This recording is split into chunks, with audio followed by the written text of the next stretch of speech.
One thing I think that's been great coming out of the pandemic is we are all enjoying and realizing the importance of the nature around us. But for so many of the people that work at the Department of Natural Resources, it's something that they've known for years. Joining us now on the show, we want to go ahead and bring in the director of the DNR here for the state of Michigan, Dan Eichinger. Great to have you with us, Dan. Hey, thanks. Good morning. Thanks for having me on. You by far have one of the coolest jobs. I get that all the time, and it is absolutely true. I have by far the best job in state government and one of the best jobs in the state of Michigan. So, Dan, I know the DNR is celebrating 100 years. A little hard to do in the middle of a pandemic, though.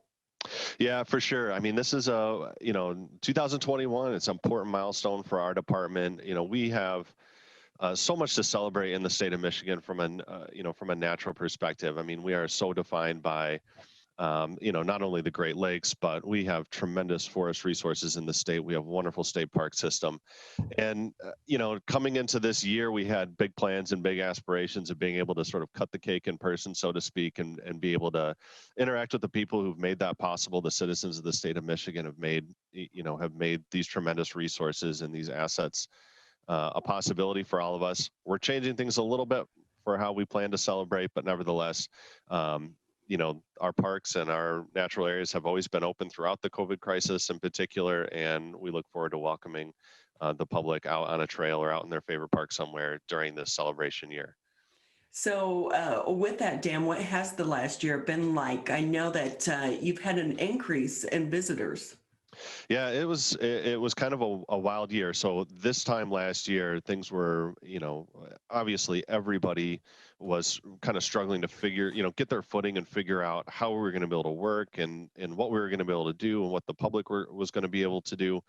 One of the things that was a really big priority for us, for the governor, for our public health officials, was that they knew that people were going to need nature in a way that maybe they haven't relied upon it in recent years. And so it was really important for them to make sure that our public spaces were open, that they were available, welcoming, and that we had the policies and procedures down to allow folks to be able to engage in the outdoors safely. And the public responded. It was an absolutely bananas year last year for outdoor participation. Hunting licenses and hunting participation was off the charts. Fishing participation off the charts. Our parks and our campgrounds, once we got those open, they were full wall to wall.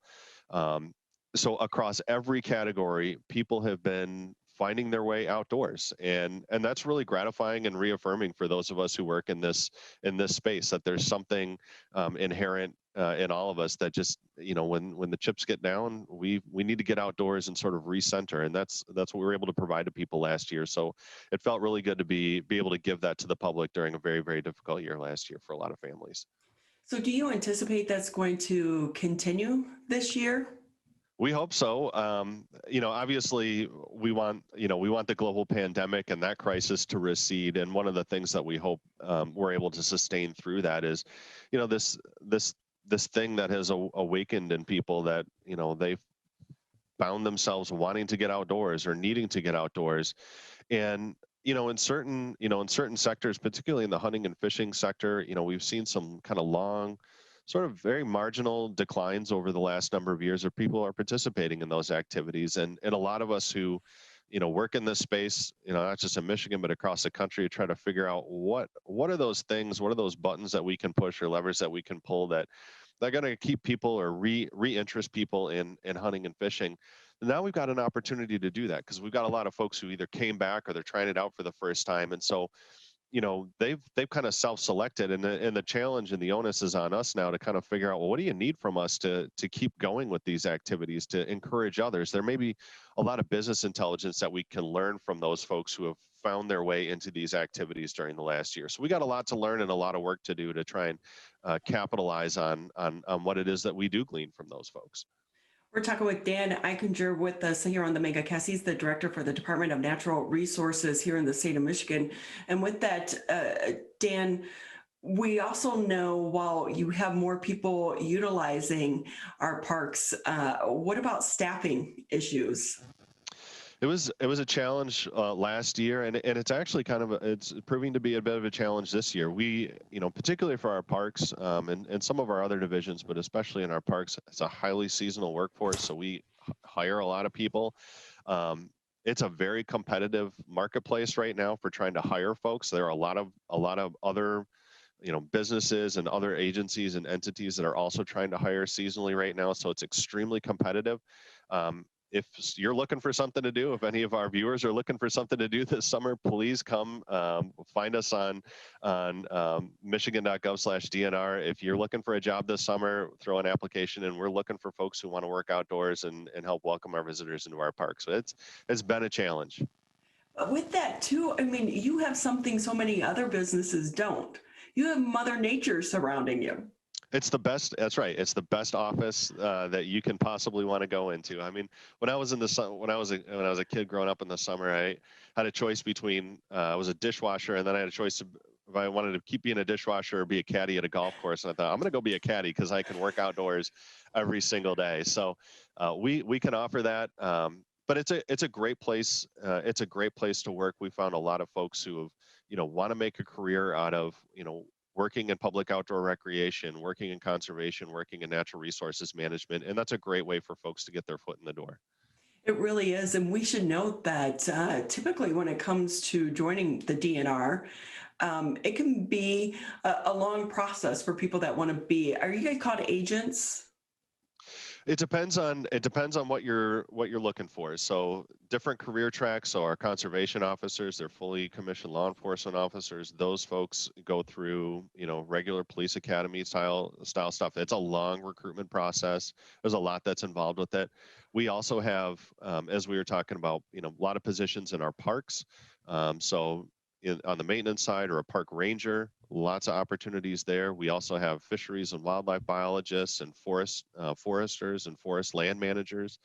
And then there are, even if you're just interested in the outdoors, but you're not a biologist per se or a forester or any of those kinds of things, we have folks we need in, public communications and marketing and accounting and all those kinds of things. So if you're interested in this space, there are all kinds of opportunities for you to really build out a wonderful career and be able to see some of the most amazing places in the state of Michigan and be responsible for taking care of them. We have such a diverse state when it comes to Mother Nature, from the UP down to Detroit. It's like two different countries. It's so different. Yeah, there, and here we manage, 4.5 million acres of publicly available land, and that's stretched, as you say, Ronnie, from, Ironwood, Michigan, all the way down to, the border with Ohio and Southeast Michigan. There's a lot of responsibility, and there's so much diversity on that landscape. We've got some of my colleagues who might, work in the Northeast. I mean, we've got more public land than really make up the entire landmass of certain states or some states. I mean, it's a tremendous responsibility, but there's so much diversity there for the kinds of landscapes that we manage, the species that we manage, just the different kinds of places people can find themselves here. It's a wonderful place to explore.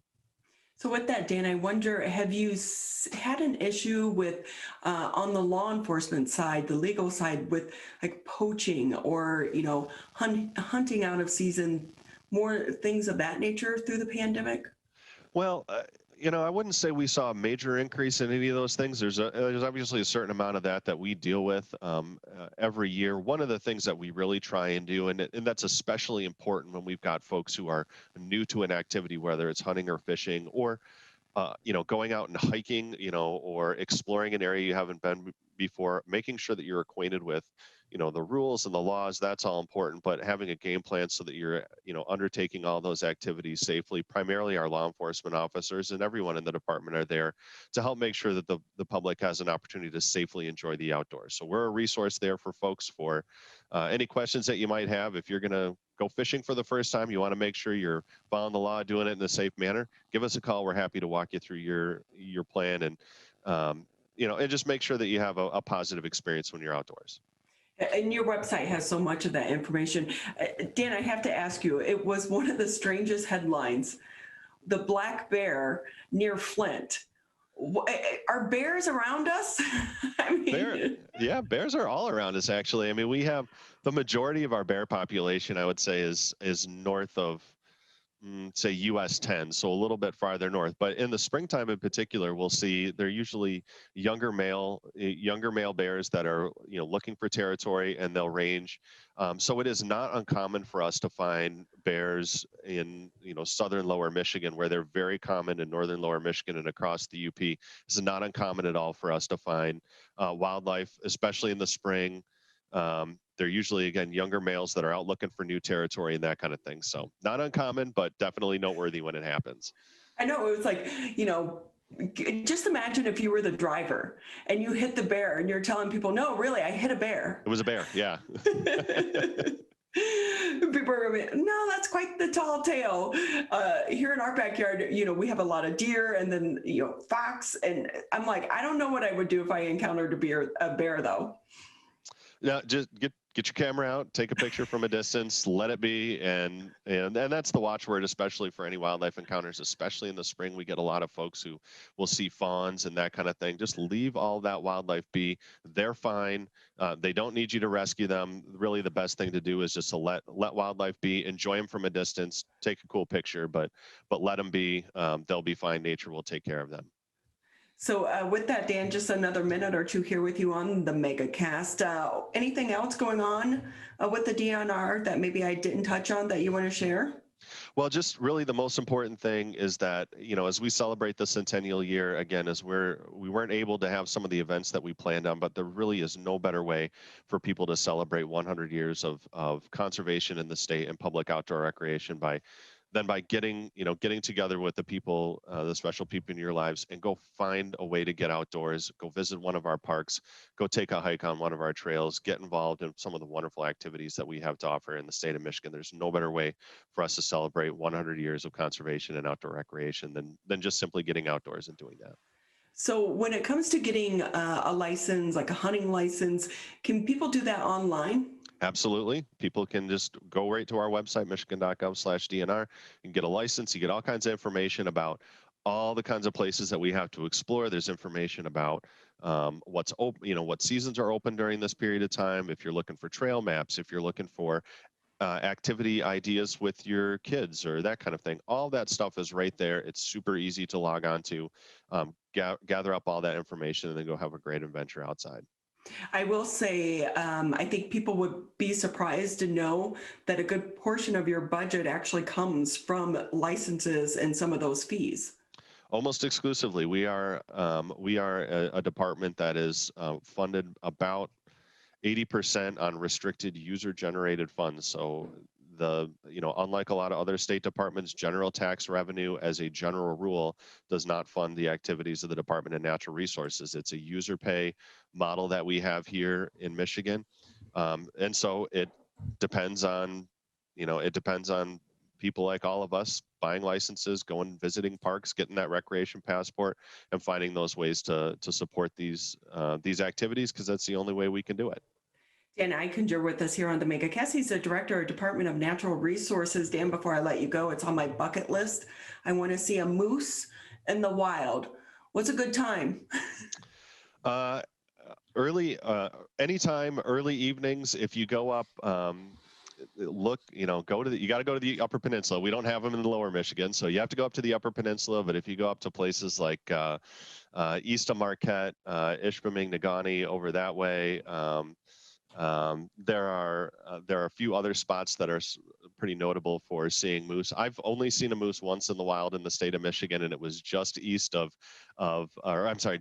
Ishpeming, at about 7:30 in the evening in the summertime. So it's just, you got to get lucky, I guess. So what you're saying is I need to start spending a lot of time in the UP. A lot of time in the UP, a lot of windshield time. Yep. Well, thanks so much for being with us. We appreciate your time, but also we appreciate all the work that you and the entire team, what you're doing to maintain our wildlife here in the state of Michigan and our parks, because we are so lucky to live in the state of Michigan. And I think after the pandemic, people have come to realize and appreciate the state and all the resources that we have so much more. For sure. Thanks so much for having me on.